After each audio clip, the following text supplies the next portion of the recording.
পুলিশে ধরলে বাঁচবি, র্যাবে ধরলে বাঁচবি, কিন্তু কোন নারীর ছলনায় মায়া জালের উপরে জালে মিষ্টি কথার মায়ায় একবার যদি ফাইসা যাও ফান্দে পড়িয়া বগা কান্দে রে, সারা জীবন কেঁদেও ওই বিষাক্ত ডাইনির সবল থেকে তোরা বাঁচতে পারবি না। ওরা ছেলেদের ভালোবাসে না, ওরা ছেলেদের মন নিয়ে ব্যবসা বাণিজ্য করে। যে যত দামি গিফট করে তারে তত বেশি ভালোবাসে। মেয়েদের মন আকাশে রংধনুর মতন, মুহূর্তে মুহূর্তে রং বদলায় গিরগিটি। রাগ করে ও যে কারে ভালোবাসে ও নিজেও জানে না, মুখ দিয়ে ফেনা তোলে ভালোবাসি ভালোবাসি। এই যুবক, বিয়ের আগে অবৈধ প্রেম ভালোবাসা করা জায়েজ না হারাম? তুমি স্কুল ছুটি হবে ওই জায়গায় যে এতিমের মতো দাঁড়ায় থাকো, ভিতর থেকে কে বের হবে? তোমার মা। হ্যাঁ, মাহফিলে যায় মেলায় ঘোরো, মহিলাদের দিকে তাকাও, কি ব্যাপার? যুবক, নিজের চোখটাকে কন্ট্রোল করো। কুল্লিল মুমিনিনা গুদ্দুনা মিন আবসারিহিম, আল্লাহ বলেন মুমিন পুরুষের দৃষ্টি থাকবে নিচের দিকে। আল্লাহ রাসূল কিভাবে পথ চলতেন? পাহাড় থেকে মানুষ যদি নামে আসমানের দিকে তাকাবে না মাটির দিকে? আল্লাহ রাসূল যখন পথ চলতেন মাটির দিকে তাকায় তাকায় পথ চলতেন। নবীর উম্মত হিসাবে এইভাবে রাস্তা চলার দরকার আছে না? আর আপনি এদিক ওদিক তাকান আর বলেন একবার তাকান জায়েজ? কোন হুজুর কয়? হঠাৎ তাকার মানে হঠাৎ যদি চোখে কোনো নারী পড়ে যায় সেটা ভিন্ন বিষয়। দেখেছেন বিদ্যুৎ চমকানোর মতো খালি সাথে সাথে দৃষ্টি ফিরান। আর আপনি যদি ভাবেন না একবার দেখা যাবি, ইচ্ছা তারে তাকান যতদূর নজর যায়। হ্যাঁ, রাগ করেন? টাকা জায়েজ আছে? আজকে যুব সমাজকে নষ্ট করছে যে সবচাইতে মূল যে বিষয় সেটা হলো এই মোবাইল। এটা যুব সমাজকে নষ্ট করে দিয়েছে, ওদের রাতের ঘুম কেড়ে নিয়েছে, ওদের জীবনটা উলট পালট করে দিয়েছে এই মোবাইল। সারা রাত জায়গা জায়গা জানালা দরজা লাগাইয়া একা একা মোবাইল উল্টা পাল্টা ভিডিও দেখে। মা যখন দরজায় নক করে, এই রুবেল এই ভিতরে কি হয় রে? বাংলাদেশের স্বাধীনতার যুদ্ধ হয়েছে 1971 সালে, যুদ্ধে 30 লক্ষ মানুষ শহীদ হয়েছিল, পড়ার ভান করে। আবার মা চলে গেলে আবারও মোবাইল। বলেন বলেন, মোবাইলের ওজন কম, কিন্তু মোবাইলের মাধ্যমে পাপের ওজনটা অনেক বেশি। কথা বলেন, রাগ করেন? ও দেশে মোবাইল আইছে, চিঠি বন্ধ হইয়াছে, দিওয়ানা বানাইছে, পোলা মাইয়ার মনের কথা ভাসে বাতাসে। ও দেখো পোলা পানের মন বাদা ফেসবুকে এখন, মোবাইলে চ্যাটিং কইরা কাটায় সারাক্ষণ। এই মোবাইল পাইয়া দেখো মদনের মাইয়া কি কাণ্ড ঘটাইছে, স্বামী সংসার রাইখা নাকি পলাইয়া গেছে, সে যে স্বামী সন্তান রাইখা নাকি পালাইয়া গেছে। 2 বাচ্চার মা, 4 বাচ্চার মা পরকীয়া প্রেম করে আরেকটা ছেলের হাত ধরে পালিয়ে যায়। যে নারী সন্তান রেখে স্বামী রেখে আর একটা পর পুরুষের হাত ধরে সংসার ত্যাগ করে পালিয়ে যায়, ওটা নারী না, ওটা বিশ্বাসঘাতক নারী। কেমনে পারলা মা? স্বামী রাইকা সন্তান রাইকা আর একটা পুরুষের হাত ধরতে কেমনে পারো? হে নারী, তুমি তো বহুরূপী। কথা কর না কেন? স্বামী ভাল লাগে না, পর পুরুষের দিকে নজর দেয়। কথা কর না কেন? স্বামীর সামনে কথা মুখ দিয়ে বললে উল্টা পাল্টা কথা। যদি ডাকে অমুকের মা ওইদিকে আসো, কি হচ্ছে? খালি ডাকে, আমার মনে হয় কাজ কাম নাই। কথা কর, অমুকের মা গোসলে আসছে, একটু লুঙ্গি কামছে, লুলা আছে, লুঙ্গি নিয়ে যাওয়ার শক্তিও নাই, আমাকে মনে হয় দাসী বান্দি নিয়ে যাচ্ছে। কি ব্যবহার কুকুরের মতো। আর পর পুরুষের সাথে দেখা হলে কথা হলে কি রোমান্টিক। কোথা থেকে এসেছেন ভাইয়া? কাকে চাচ্ছেন? বাদশা, ও তো আমারই স্বামী, তো দুষ্টটা বাড়িতে নেই, আপনি আসেন, এক কাপ চা বানায় দে, আমি কিন্তু খুব ভালো চা বানাইতে পারি। হ্যাঁ, কি মিষ্টি সুর! কুকিল কোনটি সুর বের হয় তখন অন্য পুরুষ দেখে। আর স্বামীর সামনে মেজাজ বাপ রে বাপ, সব সময় 200-র উপরে মেজাজ থাকে। এইদিকে শোনো, যাবো না, কথা কম আছে না? এরকম অবশ্য বারুদ মহিলা আপনারা পাননি, আপনারা ভালো পুরুষ।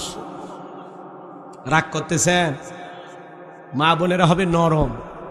মেয়ে মানুষ যত নরম হবে তত সংসার জীবনে সুখী হবে। স্বামীর সাথে তর্ক করবা, জিদে যদি করবা, রাগারাগি করবা, তোরে আউট করে আর একটা আনবে। এ কথা কন না কে? ভালো ব্যবহার করা লাগবে। তোদের জন্য সারাটা জীবন রোজগার কইরা খাওয়া নাই, ঘুম নাই, কত পরিশ্রম করা হয়। যুবকেরা, পুরুষেরা রোজগার করতে করতে ক্লান্ত হয়, আর ওরা মার্কেট করতে করতে ক্লান্ত হয় না। ওরা কয় আরো টাকা দে, আরো টাকা দে। তোর আছে কত? একদিনে সব নিয়ে আসে। আছে না নাই? এক ঈদের মার্কেটে যদি টাকা একটু কম হয়, কোন বছর সুখ শান্তি মতো ঈদের মার্কেট করতে দিছো?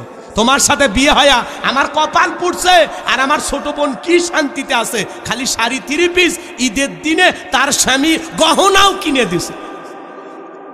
30 বছর দিয়েছেন, 1 বছর খালি দেন না, সাথে সাথে না শুকরিয়া আদায় করে। মহিলারা জাহান্নামে যাবে 2টা অপরাধ, তার মধ্যে একটা হলো স্বামীর না শুকরিয়া আদায় করা। কথা কয় নাকি? এত দেবেন, এত খাওয়াবেন, এত ভালো রাখবেন, জীবনটা শেষ হয়ে যাবে। কিডনি বিক্রি করে দিলেও ওই পাগলিকের মন পাবেন না। ওরা বলবে আল্লাহ 4টে 5টা কিডনি দিবে পারেনি। কথা কয় নাকি? রাগ করতেছেন মনে হয়? যুবক রে, খবরদার খবরদার, কারোর সাথে পরকীয়া প্রেম করা যাবে। পরকীয়া হলো করোনা ভাইরাসের চাইতে বড় ভাইরাস। এই মহামারীর কারণে হাজারো পরিবার ধ্বংস হয়ে যাচ্ছে। কথা বলেন ঠিক কিনা? যুবক, হালাল স্ত্রীকে ভালোবাসো, অন্য কোনো নারীর দিকে তাকানো যাবে না। মনে থাকবে? কথা কয় না? রাগ করতেছেন? তাহলে হালাল স্ত্রীকে ভালোবাসবেন, ইনশা ভালোবাসা হবে হালাল স্ত্রীর সাথে, অন্য কোনো নারীর দিকে তাকানো যাবে। আল্লাহ যেন হেদায়েত দান করেন। জোরে বলুন আমিন। ওদেশে টিকটক আসিয়া সব গেল বাসিয়া, সিদ্দিক সোরা নায়ক হইছে আইডি খুলিয়া, হিরো আলম নায়ক হইছে আইডি খুলিয়া। এই মোবাইলে হাই কি জাদু আছে ভাই, পোলা পান বুঝাছে, পড়ালেখা তুইলা রাখছে সপ্তম আকাশে। এখন আর পড়াশোনা ভালোবাসে না। কথা বলেন না কেন চাচা? অনেক কথা আছে, আর বলার সুযোগ পাবো না, আপনাদেরকে কষ্ট দিতে চাই না। তাহলে যুবক রে, নিজের যৌবন কালটা ইবাদত করতে হবে। কার? যৌবন কালে বেশি বেশি রুকু সিজদা করবা, নামাজ আদায় করবা। যৌবন কালের সময়টা আল্লাহর ইবাদতে কাটাইতে পারলে জীবনটা ধন্য হয়ে যাবে। হযরত আলী রাদিয়াল্লাহু তাআলা বলেন, তোমরা যৌবনে তার নাই গুনাহ করো, একদিন তোমাদের যৌবন থাকবে না, আমল নামায় গুনাহ ঠিকই লেখা থাকবে। তাহলে এই যৌবন কালে ইবাদত করবেন কার? কারা কারা রাজি আছেন? হাত তুলে দেখান। আল্লাহ আমাদের যৌবন কালে বেশি বেশি ইবাদত করা তৌফিক দান করুন। জোরে বলুন আমিন। আর একটু জোরে বলুন আমিন। এইবার মুমিন বান্দার 5 আর 6 নম্বরে গুণাবলী, ওয়াল্লাযীনা হুম লিআমানাতিহিম ওয়া আহাদিহিম রাউন। 5 নাম্বার হলো আমানত রক্ষা করা। এই জীবনটা আমানত, ছেলে মেয়ে আমানত, স্ত্রী সন্তান আমানত। ডক্টর ইউনূসের কাছে পুরো বাংলাদেশের মানুষ হলো আমানত। আমানতের খেয়ানত করা যাবে? এই জীবনটা আমানত, সবকিছু আমানত, স্ত্রী সন্তান সম্পদ সময় সব কার দিয়ে আমানত। তাহলে 5 নাম্বার আমানত রক্ষা করা। 6 নাম্বার ওয়াদা প্রতিশ্রুতি রক্ষা করা। মুমিন মুখে যা বলে অন্তরে তা বিশ্বাস করে, কাজে তা বাস্তবায়ন করে। মুমিন কোনোদিন প্রতিশ্রুতি ভঙ্গকারী হতে পারে না। নির্বাচনের আগে দেখবেন নেতাদের ওয়াদার মৌসুম। আর আমার আগামীতে যদি নির্বাচিত করতে পারেন, শ্যামবাড়িয়ার মাটির রাস্তা থাকবে না, পাকা করে দেওয়া হবে, বিদ্যুৎ দেওয়া হবে, গ্যাস দেওয়া হবে, উন্নয়নের জোয়ারে ভাসিয়ে ডুবিয়ে মারবো ইনশাআল্লাহ।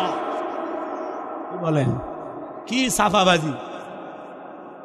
আর আমরা বিড়ি খাই, চা খাই, আর স্লোগান দেই বল্টু ভাইয়ের চরিত্র ফুলের মতো পবিত্র, নামাজ পড়া 1 ওয়াক্ত, গাঁজা খাই 5 ওয়াক্ত, গুমসুরিতে পাকা পোক্ত, শয়তানের 1 নাম্বার ভক্ত, হুজুরদের জন্য খুবই শক্ত, সুশা খাই গরিবের রক্ত। কথা কন। আর হুজুরদের বেলায় খুবই শক্ত, হুজুরক দেখতেই পারে না। বিয়ের সময় ডাকে, জানাজায় ডাকে, ইমামতিতে ডাকে, সমাজের নেতাগিরি করবে গেলে হুজুর আপনি ভালো মানুষ পিছেন তো, কে বলছেন রাজনীতি রাজনীতি কি? ওরা আগে জানে, ঠিক মতো ওযু করা জানে না, বিসমিল্লাহ বলতে পারে না, ওরাই বলে নেতা হবে। দেখেন না এক এক নেতার বক্তব্য, আউযুবিল্লাহ বিসমিল্লাহির রহমানির রহিম, মানে আউযুবিল্লাহ আর বিসমিল্লাহ ভাঙ্গে এক জায়গাতে আছে না নেতা? আপনারা আমাকে ভোট দিয়ে নির্বাচিত করেছেন, এই জন্য আমি নিজেকে একবার গর্ববতী মনে করছি। আজকের মাহফিলে আমাকে প্রধান অতিথি বানাইছেন, এই জন্য আমি নিজেকে আরেকবার গর্ভবতী মনে করছি। মহিলাও নাকে কাপড় দিয়ে হাসি আর বলে, আল্লাহ আমি বিয়ের পরে বছরে গর্ভবতী হলে আমি একবার, আর এ নেতায় 1 মিনিটে 2 বার, এ তো পুরো দেশ ভরায় ফেলবে। আছে না? রাগ কইরেন না, এমন নেতার পিছনে দৌড়ে লাভ আছে?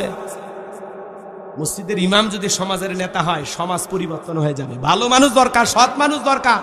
দুর্নীতিবাজ, চাঁদাবাজ, টেন্ডারবাজ এদেরকে ক্ষমতার চেয়ারে বসানো যাবে না। আগামীতে সিদ্ধান্ত নেওয়া লাগবে, নেককার, নামাজি, আল্লাহওয়ালা, আমানতদার ভালো মানুষের প্রয়োজন। দলমত কিচ্ছু বুঝে না, ভালো মানুষ চাই, যারা 1 টাকা এদিক সেদিক করবে না। এ কথা কন না কেন? সামনে বুঝে শুনে কাজ করবেন, খুব বুঝে শুনে। 54 বছর ভুল গেম খেলেছেন, এবার ঠিকঠাক একটু গেমটা খেলবেন। এ কথা কয় না কেন? হ্যাঁ, খালি ফ্রি ফায়ারে মাথা পাগলা হয় দেশটা। সালার ভিতরে ঢুকে ঠিকঠাক জায়গা মতো কাম করবেন। আল্লাহ যেন হেদায়েত দান করেন, সঠিক বুঝ দেন। এটা জোরে কর না। আমি প্রতিশ্রুতি রক্ষা করা, নির্বাচনের সময় 153টা ওয়াদা দিবেন, কাজের বেলা একটাও করবেন না, এমন নেতা দরকার নাই। আর সত্যিকার নেতারা কথা বলে কম, কাজ করে বেশি। এই কথা ক্লিয়ার না? ভেজাল আছে? মিথ্যা প্রতিশ্রুতির জালে গা ভাসানো যাবে না। 7 নাম্বার, আল্লাহ রাব্বুল আলামিন বলেন, আল্লাযীনা হুম আলা সালাওয়াতিহিম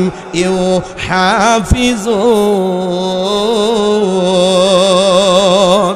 7 নাম্বার গুণাবলী হলো যারা যত্ন সহকারে সালাত আদায় করে। যে ব্যক্তি আসর পরে মাগরিব পর্যন্ত মসজিদে মন টাঙানো থাকে, মাগরিব পরে এশা পর্যন্ত মন টাঙানো থাকে, যত্ন সহকারে সালাত আদায় করে, নামাজের প্রতি যারা যত্নবান, খুব দায়িত্ব নিয়ে যত্ন সহকারে আল্লাহর ভয় নিয়ে নামাজ আদায় করে। শুধু একা নামাজ পড়লে হবে না, স্ত্রী, পরিবার, পরিজন যারা আছে তাদেরকে নামাজি বানানো লাগবে। সূরা তাহরিমের 6 নাম্বার আয়াতে আল্লাহ বলেছেন, হে ঈমানদারগণ, হে বিশ্বাসীগণ, নিজেরাও জাহান্নামের আগুন থেকে বাঁচো, তোমার আহাল পরিবার, পরিজন যারা আছে তাদেরকেও জাহান্নামের আগুন থেকে বাঁচানোর চেষ্টা করো।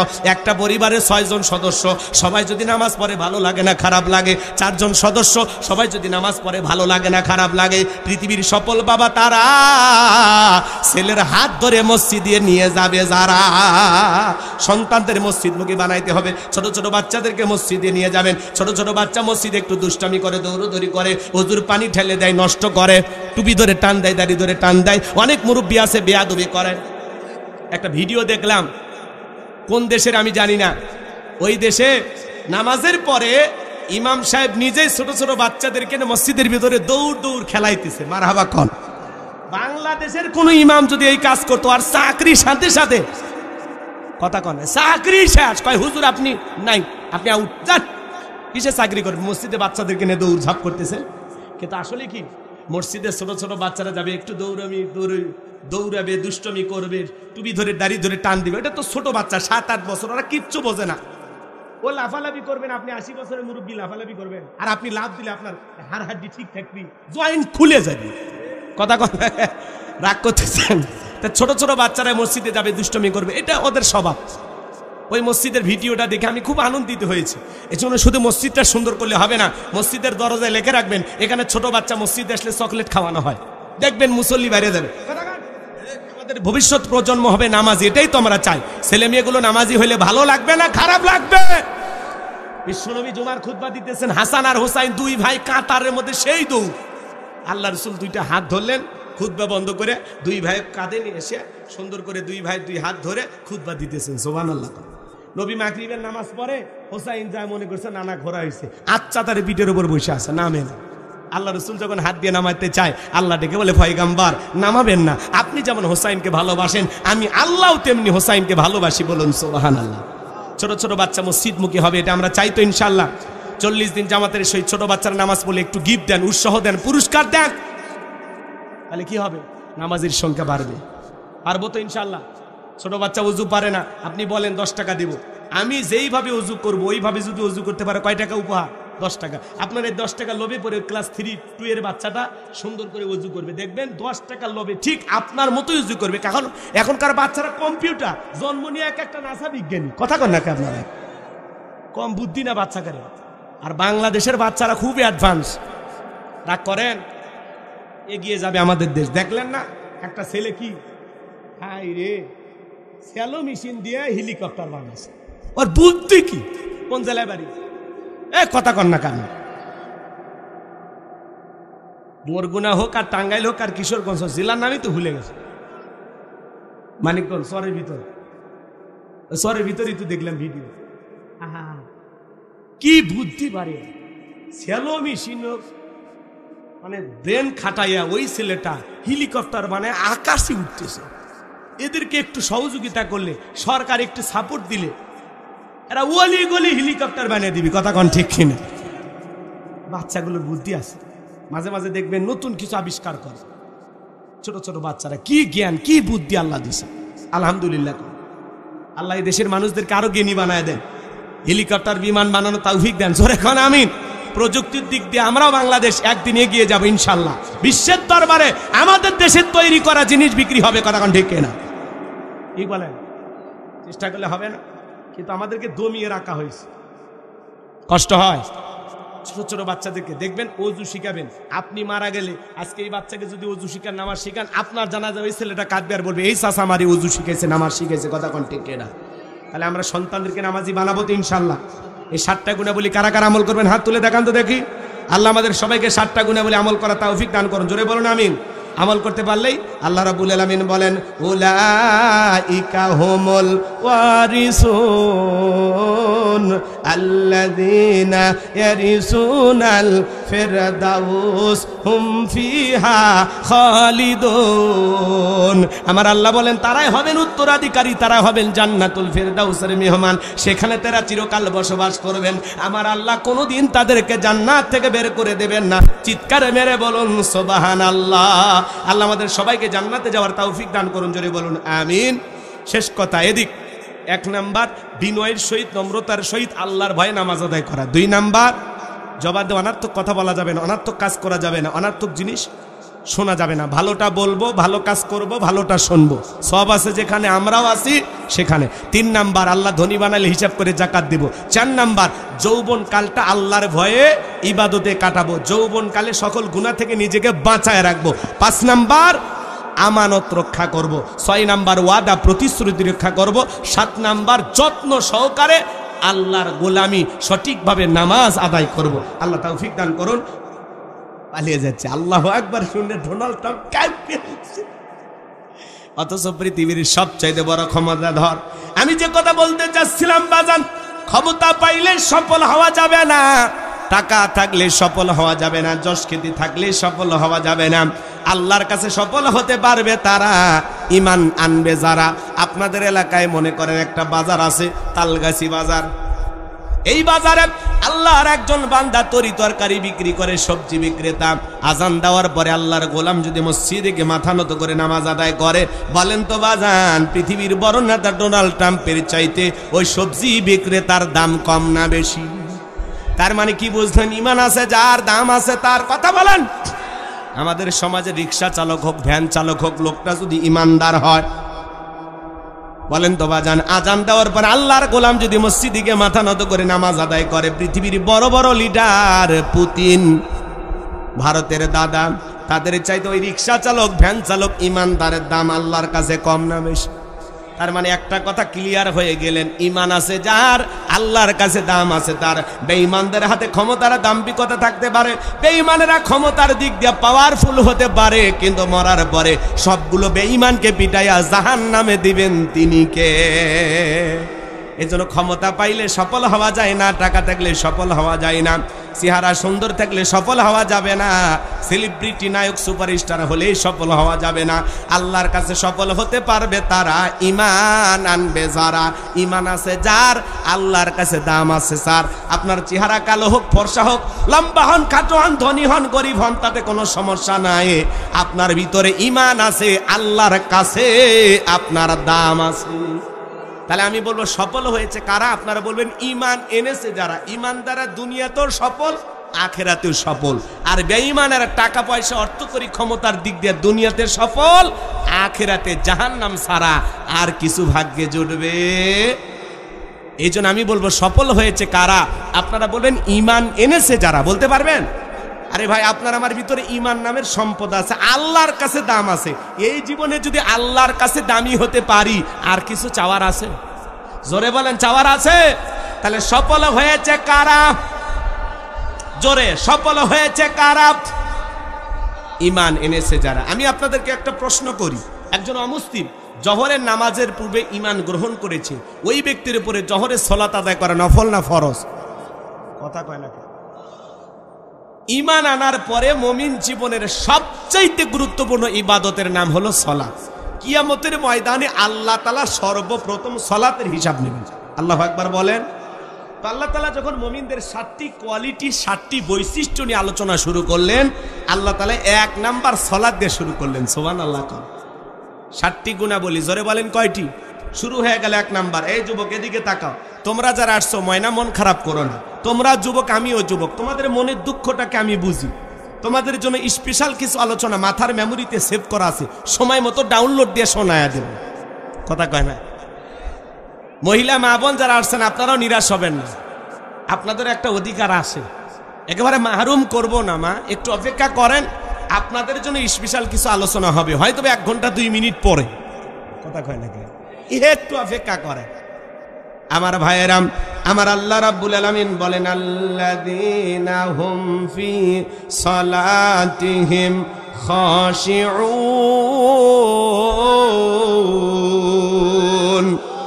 মুমিন বান্দার 1 নাম্বার গুণাবলী, যারা নিজেদের সালাত বিনয়ের সহিত নম্রতার সহিত আল্লাহর ভয় নিয়ে আদায় করে। আপনি আমি যখন সালাত আদায় করব অন্তরে ভয় থাকতে হবে কার? ইয়াতের ব্যাখ্যায় তাফসীরকাররা লিখেছেন, তাফসীর ইবনে কাসির থেকে বলছি, অন্তরের ভিতরে সুচিন্তা, দুশ্চিন্তা, কুশ্চিন্তা, বিবির কথা, সংসারের কথা, ব্যবসা বাণিজ্যের কথা, দুনিয়াবি কোনো চিন্তা ভাবনা মনের মধ্যে রাখা যাবে না। একেবারে টেনশন মুক্ত হৃদয় নিয়ে আল্লাহর ভয় নিয়ে নম্রতার সহিত বিনয়ের সহিত সিজদা দেওয়ার সময় নামাজ আদায় করার জন্য দাঁড়িয়ে যাওয়া লাগবে। কথা বলেন ঠিক কিনা? তাহলে আপনি আমি যখন মসজিদে যাব অন্তরে ভয় থাকবে কার? ইয়া আইয়ুহাল্লাযীনা আমানুত্তাকুল্লাহ, হে ঈমানদারগণ আমি আল্লাহকে ভয় করো, হাক্কা তুকাতিহি, ভয় করার মতো ভয় করো। আপনি আমি যখন মসজিদের ভিতরে প্রবেশ করব, দুনিয়াবি সব চিন্তা ভাবনা, বিবির কথা, সংসারের কথা, দুনিয়াবি রাজনীতির কথা সব মসজিদের বাইরে রেখে টেনশন মুক্ত হৃদয় নিয়ে আল্লাহর ভয় নিয়ে নামাজে দাঁড়াইতে হবে। আপনি যখন নামাজে দাঁড়িয়ে যাবেন মনে মনে এই খেয়ালটা করবেন, আমি জোহরের সালাত আদায় করতেছি, এই জোহরের সালাত আমার জীবনের শেষ নামাজ। আমি আসর পর্যন্ত পৃথিবীর জমিনে নাও বাঁচতে পারি, এই জোহরের সালাত আমার জীবনের শেষ সালাত। কথা বলেন না কেন? এইরকম ভয় নিয়ে কিভাবে সালাত আদায় করবেন? নবী এবং সাহাবায়ে কিরাম কিভাবে সালাত আদায় করেছেন? আম্মা জান আয়েশা ডেকে বলেন, নবীজি নামাজের ভিতরে এত লম্বা সময় ধরে দাঁড়িয়ে থাকতেন, মাঝে মাঝে তাকায় দেখতাম নবীজির পা মোবারক ফুলে উঠেছে। আম্মা জান আয়েশা আরো ডেকে বলেন, নবীজি এত লম্বা সময় রুকু করতেন, সিজদা করতেন, মাঝে মাঝে মনে হয় নবীজি আর কোনোদিন সিজদা থেকে মাথা উঠাবেন না। আম্মা জান আয়েশা ডেকে বলেন, একদিন রাতের বেলায় দেখি সিজদা দিয়ে নবী চোখের পানি ছেড়ে দিয়ে অঝরে কান্নাকাটি করতেছেন। অনেকক্ষণ পরে যখন নবী সিজদা থেকে মাথা উঠাইলেন, আমি জিজ্ঞাসা করলাম, নবী গো আপনি সিজদা দিয়ে এত কান্না কেন করলেন, কি হয়েছে আপনার? নবী আমার ডেকে বলে, আয়েশা আমি তো আমার জন্য কাঁদি না, আমি কাঁদি আমার গুনাহগার উম্মতের জন্য। আল্লাহর কাছে কেঁদে কেঁদে বলি, আল্লাহ আমার গুনাহগার উম্মতের গুনাহ মাফ করে দাও, ওই কঠিন জাহান্নামের আগুন থেকে আমার উম্মতকে তুমি মুক্তি দাও। আপনার আমার গুনাহ মাফের আশায়, আপনাকে আমাকে জাহান্নাম থেকে বাঁচানোর আশায় নবী যদি সিজদা দিয়ে চোখের পানি ছেড়ে দিয়ে কান্নাকাটি করেন, আপনি আমি হলাম মূল ভিকটিম, মূল আসামি, মূল অপরাধী। বলেন তো বাজান, তাহলে নিজেদের গুনাহ মাফের জন্য আল্লাহর কাছে তওবা করার দরকার আছে না নাই? আল্লাহর কাছে দোয়া করার দরকার আছে না নাই? আমার ভাইয়েরা, এই জন্য শুধুমাত্র 5 ওয়াক্ত সালাত আদায় করলেই হবে না। 5 ওয়াক্ত সালাত এটা তো ডিউটি, এটা রবের বাধ্যতামূলক ওয়ার্ডার, সবাইকে পালন করতে হবে। 5 ওয়াক্ত সালাত নফল না ফরজ? জোরে বলেন, নফল না ফরজ? এটা রবের বাধ্যতামূলক ওয়ার্ডার। মুসলমানের কাছে যদি নামাজের ওয়াজ করা লাগে, এর চাইতে বড় দুঃখ আর কিছু নাই। 5 ওয়াক্ত সালাত আদায় করতে হবে, পাশাপাশি গভীর নিশীতে তাহাজ্জুদের জায়নামাজে দাঁড়িয়ে যাবেন। বিবির ভালোবাসা ত্যাগ করে, আরামের বিছানা ত্যাগ করে, ঠান্ডা পানি দিয়া ওযু বানায় নিরালাই নিবৃত্তিতে যারা জায়নামাজে দাঁড়িয়ে যাবে, এই নামাজ দুনিয়ার কাউকে দেখানোর জন্য নয়, এই নামাজ হলো একমাত্র আল্লাহ তাআলাকে রাজি খুশি করার জন্য। কথা বলেন ঠিক কিনা? তাহলে গভীর নিশীতে সালাতে দাঁড়ানোর দরকার আছে না নাই? এজন্য আল্লাহ রাব্বুল আলামিন বলেন ওয়াল্লাযীনা ইয়াবিতুনা লিরাব্বিহিম সুজ্জাদাও ওয়া কিয়ামা। আমার আল্লাহ রাব্বুল আলামিন বলেন যারা রাত্রি জাগরণ করে আমি আল্লাহকে সিজদা দেয়, আমি আল্লাহর জন্য দণ্ডায়মান হয়ে যায়, চোখের পানি ছেড়ে দিয়ে গভীর নিশীতে সিজদায় লুটিয়ে পড়ে আল্লাহর কাছে কান্নাকাটি করে বলতে হবে রব্বানা সরিফান্না আযাবা জাহান্নাম ইন্না আযাবাহা কানা গরামা। হে আমাদের রব, ওই কঠিন ভয়ঙ্কর জাহান্নামের আগুন থেকে আমাদের মুক্তি দাও। ওই জাহান্নামের আযাব শাস্তি সহ্য করার ক্ষমতা আমাদের নাই। ইন্নাহা সাআত মুস্তাকাররাও ওয়া মুকামা। নিশ্চয়ই আবাসস্থল হিসাবে, বসতির জায়গা হিসাবে ওই জাহান্নাম কত না নিকৃষ্টতম একটা স্থান। জাহান্নাম সুখের জায়গা না, ওইটা হলো যন্ত্রণার কারখানা। এ বাজান, জাহান্নাম নিয়ে যদি আলোচনা করি 2-3 ঘন্টা চলে যাবে। ওই জাহান্নামের আগুন দুনিয়ার আগুনের চাইতে 70 গুণ পাওয়ার বেশি। একবার যদি কারো দেখে জাহান্নামের আগুন লেগে যায়, মনে হয় কলিজাটা পুরে ছাই হয়ে যাবে। ওই জাহান্নামের আগুন সহ্য করা যাবে না। আল্লাহ রাব্বুল আলামিন বলেন ইন্না জাহান্নামা কানাত মিরসাদা লিত্তাগিনা মাআবা লাবিসিনা ফিহা আহকাবা লা ইয়াযুকুনা ফিহা বারদাও ওয়ালা শারাবা ইল্লা হামিমাও ওয়া গাসসাকা। সূরা নাবার ভিতরে আল্লাহ পাক জানিয়ে দিলেন ইন্না জাহান্নামা কানাত মিরসাদা, নিশ্চয় জাহান্নাম ফুলসিরাতের কিনারা ওত পেতে রয়েছে। এটা হলো আল্লাহর অবাধ্য গোলামদের থাকার আবাস স্থল। এখানে তারা যুগের পর যুগ বসবাস করবে। একটা মানুষ কত লক্ষ বছর, কত কোটি বছর জাহান্নামের আগুনে জ্বলবে, এর সঠিক এলেম আর জ্ঞান আছে কার কাছে? ওই জাহান্নামের আগুনে মানুষ জ্বলতে জ্বলতে পুড়তে পুড়তে চেহারা হয়ে যাবে কয়লার মতো কালো। ক্ষুধার্ত হয়ে যখন খাবার প্রার্থনা করবে, আল্লাহ খাইতে দাও খাইতে দাও, আল্লাহ ফেরেশতাদেরকে ওয়াদা দেবে জাহান্নামের তলদেশে এক ধরনের ফলের চাষ করা হবে। সেই ফলের নাম হলো জাক্কুম, কাঁটাযুক্ত ফল। ওই ফলটা যখন জাহান্নামীদের হাতে দেওয়া হবে, খাদ্য মনে করে জাহান্নামীর যখন ওই ফলটা গলার ভিতরে দেবে, গলার মাঝামাঝি আটকে যাবে, ভিতরেও যাবে না, বাহিরেও আসবে না। যত গলা নাড়াচাড়া করবে, কাঁটাগুলো ফুটবে আর ফুটবে। জাহান্নামীরা ছটফট করবে, চোখের পানি ছেড়ে দিয়ে কান্না করবে আর ডেকে বলবে আল্লাহ, এ কেমন ফল খাওয়াইতে দিলা, ভিতরেও যায় না, বাহিরেও আসে না, যন্ত্রণা সহ্য করতে পারি না মালিক। জাহান্নামীদেরকে আল্লাহ তাআলা এই ফল খাইতে দিয়েছে ক্ষুধা মেটানোর জন্য না, জাহান্নামী বান্দাদের শাস্তি বাড়ানোর জন্য। ওরা তখন পানি পানি বলে চিৎকার মারবে, পানি দাও পানি দাও।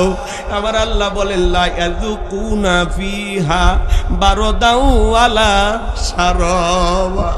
তাদেরকে মিনারেল ওয়াটার দেওয়া হবে না, ঠান্ডা কোনো পানির ব্যবস্থা থাকবে না। কেমন পানি দেওয়া হবে? ইল্লা হামিমাও ওয়া গাসসাকা।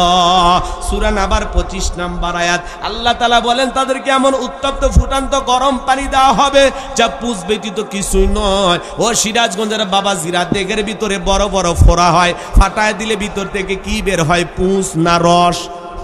কথা কর না কেন? হাসপাতাল থেকে যদি গিলাসটা 1 গিলাস সংগ্রহ করে দিয়ে খাবেন নাকি 50,000 টাকা দেব? 1 লাখ দিলে কেউ খাবেন? শুনে ঘৃণা লাগতেছে, সি সি হুজুর, এটা কি মানুষ কখনো খাইতে পারে? এটাই হলো জাহান্নামীদের খাদ্য। ইল্লা হামিমাও ওয়া গাসসাকা।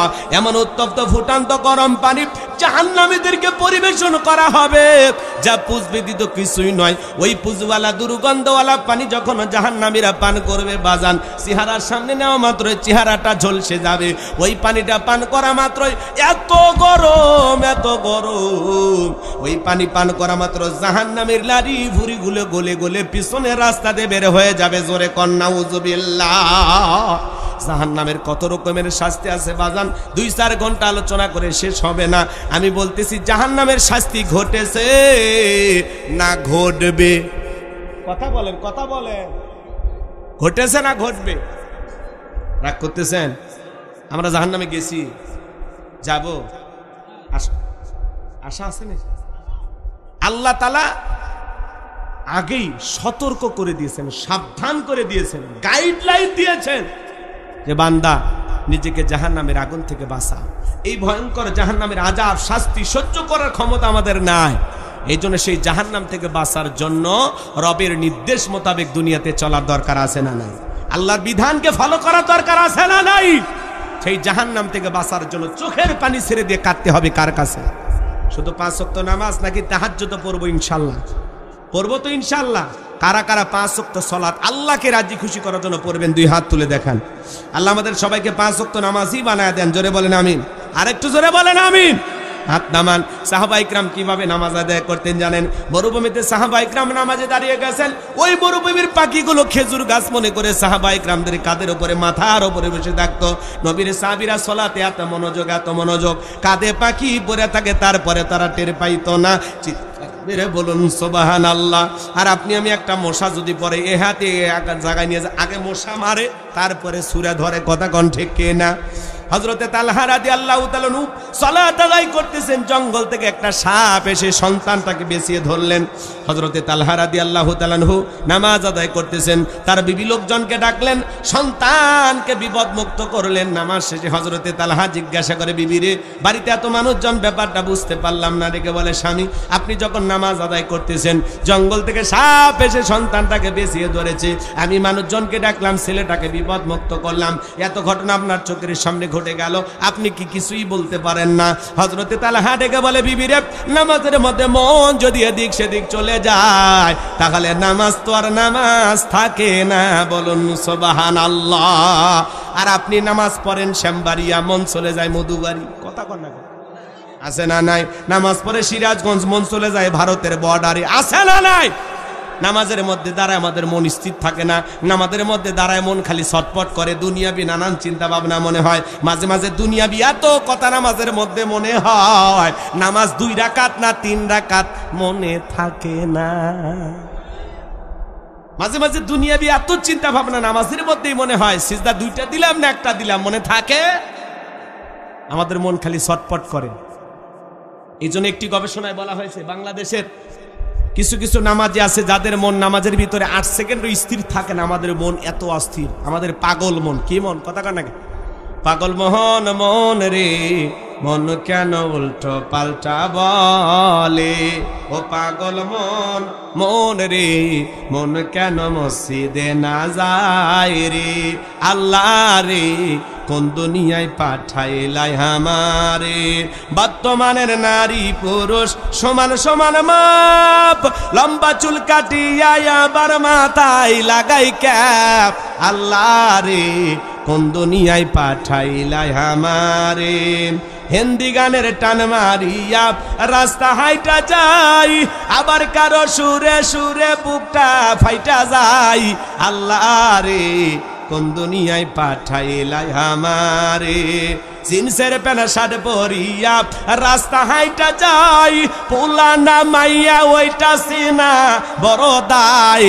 আল্লাহ রে কোন দুনিয়ায় পাঠাইলাই আমারে? আছে না নাই? পোশাকের এত স্বাধীনতা, তারপরে এক শ্রেণীর মা বোনেরা আন্দোলন করে, পোশাকের স্বাধীনতা চাই চাই, কথা কয় না। কেমন স্বাধীনতা? বলে দাদি নানি ব্লাউজ ছাড়া শাড়ি পরেছিল, আমরাও পরতেছি। আচ্ছা আমরা কি আপত্তি করছি? ভাই কি আপত্তি করবো? স্লোগান দেওয়া লাগবে কেন? আর মানে মতলব খারাপ, কথা কয়। দাদি নানি ব্লাউজ ছাড়া শাড়ি পরেছে, অভাবের কারণে পড়ুক আর গরমের কারণেই পড়ুক, কোন দাদি কি শাড়ি পইরা বিশ্বটা এসে আন্দোলন করছে? যে আমি তোমার দাদি, দেখে যাও শাড়ি পরেছি বলছিল? কোনোদিন স্লোগান দিছিল? তাহলে দাদি নানি ব্লাউজ ছাড়া শাড়ি পরেছে, তোমরাও পড়তে চাও, ঠিক আছে পরো, কিন্তু দাদি নানি ব্লাউজ ছাড়া শাড়ি পরে পুরোটা শাড়ি দিয়ে পুরো দেহ ঢাকছে, আর তুমি বোন ব্লাউজ ছাড়া এমন কায়দায় শাড়ি পরছো, পিঠটা এমন কায়দায় ফাঁকা রাখছে, মনে হয় আর্জেন্টিনা আর ব্রাজিলের ফাইনাল ম্যাচ হবে। কথা কন নাকি আপনারা? তার মানে এরা পোশাকের স্বাধীনতার নামে এই দেশে উলঙ্গপানা, বেহাপানা, উলঙ্গপানা, বেলাল্লাপানা এই সমাজে চালু করতে চায়। কথা বলেন ঠিক কি না? কিন্তু 95% মুসলমানের দেশে অশ্লীলতাকে মেনে নেওয়া হবে না। কথা বলেন ঠিক কি না? এই জন্য মা বোনদেরকে বলবো, মা পর্দায় থাকলে নিরাপদে থাকবেন, পর্দা আপনার সিকিউরিটি দেবে। আল্লাহর দেয়া বিধানকে যদি বৃদ্ধাঙ্গুলি দেখান, সমাজে আপনার দাম থাকবে না। কথা বলেন না কেন? আল্লাহর বিধানেই শান্তি, আল্লাহর বিধানে মুক্তি। 1500 বছর আগে আল্লাহ আইন দিয়েছেন। কথা বলেন না কেন? নারীদের জন্য পর্দার বিধান দিয়েছেন কে? অকরনা ফি বুয়ুতিকুন্না ওয়ালা তাবাররাজনা তাবাররুজাল জাহিলিয়াতিল উলা। নারীরা তোমরা ঘরের ভিতর অবস্থান করো, খবরদার জাহিলিয়াতের যুগের মেয়েদের মতো নোংরা অশ্লীল পোশাক পরে নিজের দেহকে প্রদর্শন করো না। কথা কয় না কেন? রাগ করতেছেন? বিরক্ত হচ্ছেন আপনারা? হ্যাঁ, বিরক্ত হচ্ছেন না তো? ইনশাল্লাহ। এদিক খেয়াল করেন, আমার দিক খেয়াল করেন। তাহলে আমি যে কথা বলতে চাচ্ছিলাম, মা বোনেরা পর্দায় থাকলে নিরাপদে থাকবে। পর্দা নারীদের জন্য ফরজ। ছোট ছোট এদিক বাচ্চাদেরকে ছোটবেলা থেকে বোরকা পরানোর অভ্যাস করা লাগবে মা বোনদের। দেখেন না, মাঝে মাঝে মাও বোরকা পড়ছে, ছোট্ট মেয়ে 7-8 বছর বয়স, সেও বোরকা পরে যায়। কি আদর্শ পরিবার, দেখেই ভাল লাগে। সুবহানাল্লাহ। আমাদের সমাজে নানির গায়ে, দাদির গায়ে বোরকা আছে, নাতনির গায়ে বোরকা নেই। মায়ের গায়ে বোরকা আছে, মেয়ের গায়ে বোরকা নাই। এরা অসভ্য, নির্লজ্জ, বেহায়া। কথা বলেন ঠিক না? ক্ষেত ভালো তো ফসল ভালো, মা ভালো তো সন্তান ভালো। আমাকে একটা শিক্ষিত মা দাও, আমি একটা শিক্ষিত জাতি উপহার দেব। কথা বলেন ঠিক না? সমাজ সুন্দর করতে হলে নারীদেরকে ভালো হওয়া লাগবে। রাগ করেন? একটু পরে মহিলাদের ওয়াজ করার দরকার আছে না? না, বিরক্ত হইতেছেন মনে হয় আপনারা।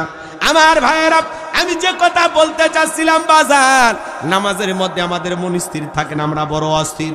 আপনি আমি যখন নামাজে দাঁড়িয়ে যাব, মনে মনে এমন ভয় করব, এতটাই ভয় আল্লাহ তাআলাকে করব, এতটাই ভয় আল্লাহ তাআলাকে করব।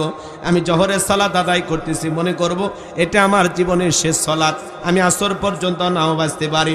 আপনি যখন নামাজে দাঁড়িয়ে যাবেন, মনে মনে এই ভয় করবেন, আমি নামাজ আদায় করতেছি, আমার আল্লাহ আমাকে দেখতেছেন।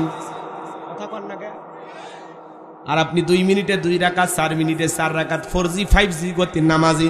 রমজান মাসে তারাবি পড়ছে, বাপরে বাপ, এমন গতি, খালি আলহামদু আর দোয়াল্লিন বোঝা গেছে। মাঝখানে কি ভূমিকম্প হয়েছে হুজুরের বাপও জানে না। 20 মিনিটে 20 রাকাত শেষ। এর নাম বলে তারাবি। তারাবি মানে তাড়াতাড়ি মারবাড়ি। এরকম মুক্তি আছে না নাই?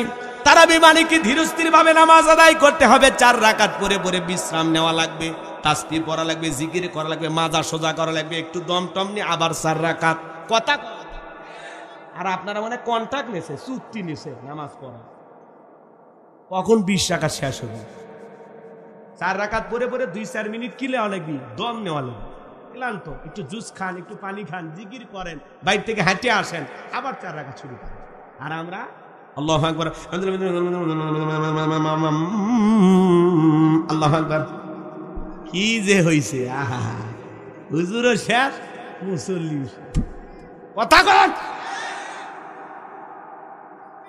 আছে? ঠিক আছে। কষ্ট হচ্ছে? এই তারাবি যে কবুল হয়েছে, গ্যারান্টি আছে? হ্যাঁ, এই যে রমজান মাস চলে গেল, রমজান আমাদের কাছে 3টা হাদিয়া নিয়ে আসলো, সিয়াম, কিয়াম, তাকওয়া। নিতে পারছি হাদিয়া? কতটুকু শিক্ষা গ্রহণ করলাম, কতটুকু তাকওয়া অর্জন করলাম, আল্লাহ ছাড়া কেউ জানে? কথা বলেন, রাগ করেন? যাই হোক বাজান, লম্বা করার কোনো সুযোগ নাই। তাহলে আল্লাহ রাব্বুল আলামিন বলেন, আল্লাযীনা হুম ফি সলাতিহিম খাশিউন।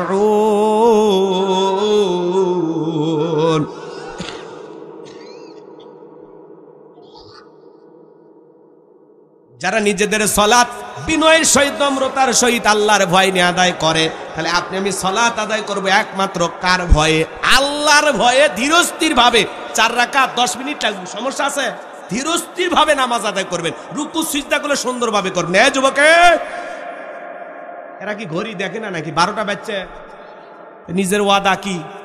ওয়াদা ভঙ্গ করেন কেন? আলোচনা খারাপ লাগে? যোগ্য বুজুর্গি সব কথা বলার দরকার আছে না নাই? এইবার মুমিন বান্দার 2 নাম্বার গুণাবলী। যুবক রেডি থাকো, 4 নাম্বার গুণাবলীতে যুবকদের ওয়াজ আছে। 2 নাম্বার গুণাবলী আমার আল্লাহ রাব্বুল আলামিন বলেন, ওয়াল্লাযীনা হুম আনিল লাগবি মুরিদুন।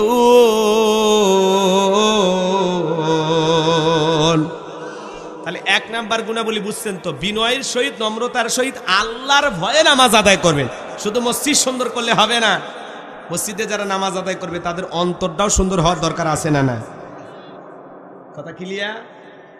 আল্লাহর ভয়ে নামাজ আদায় করবে, মনে থাকবে। 2 নাম্বার আল্লাযীনা হুম আনিল লাগবি মুরিদুন। 2 নাম্বার অনর্থক কথাবার্তা বলা যাবে না, অপ্রয়োজনীয় কথা বলা যাবে না। এক জায়গায় বসে 2-3 ঘন্টা গল্প করে, চায়ের কাপে ঝড় তোলে, অমুক খারাপ তমুক খারাপ, এ ভালো না সে ভালো না। মনে হয় গীবত কমিটির সভাপতি সেক্রেটারি বসে গেছে। আগেকার মহিলারা গীবত পরনিন্দা চগলখড়ি করত, এখন তরুণ যুবকেরা মুরব্বী বাবাজিরা চা স্টলে বইসা গীবত করে। আপনাদের এলাকা শুরু হয়নি? হুজুরের পেছনে নামাজ পড়ে আবার হুজুরের বাহিরে যা হুজুরেরই সমালোচনা করে, কথা বলেন আছে না নাই? রাগ করতেছেন নাকি আপনারা? এ বাজান গো আমার, মন খারাপ করবেন না। আপনি মুখ দিয়ে এত কথা কেন বলেন? আপনি কি জানেন আপনার জবানের প্রত্যেকটা কথা রেকর্ড করা হচ্ছে? মা ইয়ালফিজু মিন কাউলিন ইল্লা লাদাইহি রাকিবুন আতীদ। বান্দা এমন কোন কথা বলে না যেই কথাগুলো রেকর্ড করার জন্য আমার ফেরেশতারা নাই। আপনার জবানের প্রত্যেকটা কথা রেকর্ড করা হচ্ছে। 70-60 বছর জীবনে যা যা বলবেন, আপনার জবানের প্রত্যেকটা কথার ব্যাপারে আল্লাহর কাছে জবাব দিতে হবে। কুল্লু নাফসিন বিমা কাসাবাত রহিনা। প্রত্যেকটা ব্যক্তি তার নিষ্কৃত কর্মের কাছে আবদ্ধ। আপনার জীবনের কৃতকর্মের কাছে আপনি দায়বদ্ধ। আপনার জীবনের প্রত্যেকটা কৃতকর্মের হিসাব আপনাকেই দিতে হবে। কার কাছে? কথা কন, কথা কন। ভয় পান না? আল্লাহ দেখে ভয় পান না? জবান দিয়ে এত ফটর ফটর, এ খারাপ ও খারাপ, অমুকের বউ এটা করছে, অমুক হুজুর এটা করছে, তুমুক এটা করছে, ইয়ে সে হ্যান ত্যান। আরে ভাই, মানুষের সমালোচনা করে লাভটা কি? নিজের আত্মসমালোচনা করেন। নিজের জীবনে তো তুলুটি দিয়ে ভরা। আমি যত গুনাহ করেছি, আমার পাপের টেনশনে আমার 2 চোখে ঘুম আসে না। আমি কেমনি পরকালে পার হব, আমার এই গুনাহগুলো মাফ হবে কিভাবে, আমি সেই টেনশনে বাঁচি না। মানুষের নিয়ে চিন্তা করার সময় আছে? এই জন্য মানুষের সমালোচনা করা যাবে না, নিজের আত্মসমালোচনা করা লাগবে। আর যারা সমালোচনাকারী, ওয়া কুন্না নাখুদু মাআল খাইদিন, যারা সমালোচনাকারী এরা যাবে সাকর নামক জাহান্নামে। আপনি ফাও ফাও কেন সমালোচনা করতেছেন? অমুক খারাপ তমুক খারাপ, এ ভালো না সে ভালো না, সমালোচনা করবেন না।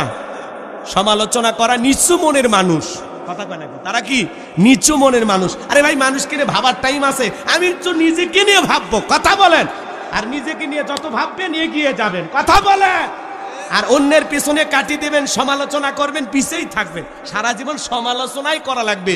কিন্তু যার সমালোচনা করতেছেন তার মতো যোগ্যতা অর্জন করতে জীবনে কোনোদিন পারবেন না। এ কথা কন না কেন? সমালোচনা কার হয়? যোগ্য মানুষদেরই সমালোচনা হয়, কথা বলেন ঠিক কি না? এই জন্য জবানটা কন্ট্রোল করেন। জিহুব্বা দিয়ে যা ইচ্ছা তাই বলা যাবে না। মাংস মাতা না যা, চুপ থাকলেও নাজাত পাবেন। এত কথা কেন বলেন? চুপ থাকেন, চুপ। কথা কয় না কেন? চা খাচ্ছেন, খান, এত গল্প কে? এই বেটা, এত গল্প কে? সুবহানাল্লাহ, আলহামদুলিল্লাহ, তাসবিহ পড়ো, জিকির করো, তা পারো না? দোয়া করো ইউনূস সরকারের জন্য। ম্যাডাম তো রোহিঙ্গাদেরকে পাঠাবে, কিন্তু দেখেন জাতিসংঘের মহাসচিব আসলো, রোহিঙ্গা ক্যাম্পে গেল, ইফতার করলো পাঞ্জাবি পরিয়া। আর ডক্টর ইউনূসের খেলা শুরু হয়ে গেছে। 1,80,000 রোহিঙ্গা তাদের নিজ দেশে মায়ানমারে ফেরত যাবে। মারহাবা কর। এটা হলো বর্তমান ইউনূস সরকারের সবচাইতে বড় সফলতা। মারহাবা কর। প্রথম ধাপে 1,80,000 মায়ানমারের মুসলমান নিজ মাতৃভূমিতে ফেরত যাবে। আমরাও চাই আমাদের মুসলিম ভাইয়েরা নিজ মাতৃভূমিতে চলে যাক, কথা বলেন ঠিক না? এতদিন আমরা আগলায় রাখছিলাম, হেফাজত করছিলাম, কারণ ওরা পাখির মতো মারা শুরু করছিল, কথা কন ঠিক না? আমার ভাইয়েরা যাক, তারা নিজ ভূমিতে ফিরে যাক।